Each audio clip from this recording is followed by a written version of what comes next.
Today I'm making a cake batter icebox cake. First I'm going to add this confetti cake mix into a bowl and then place this in the microwave until it reaches 160 degrees. It took about a minute. Once the cake mix was heat treated, I let it cool for about 10 minutes and now I'm going to add it into a large bowl. Next I'm going to add 12 ounces of whipped topping and mix it up until it's combined.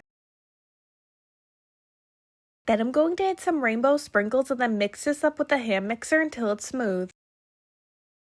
Next, I'm going to make the pudding layer, so in a bowl I'm going to add 1 packet of instant vanilla pudding mix. Then I'm going to add 1.5 cups of milk.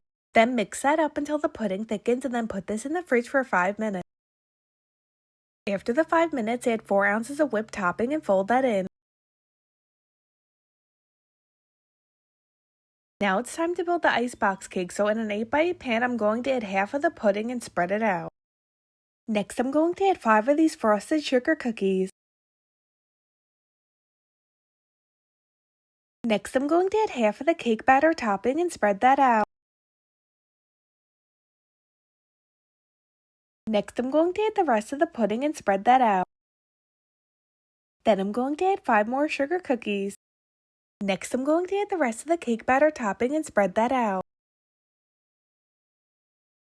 Lastly, sprinkle some rainbow sprinkles on top. Here's an up-close look of the cake batter icebox cake, and I put it in the fridge for 3 hours before serving.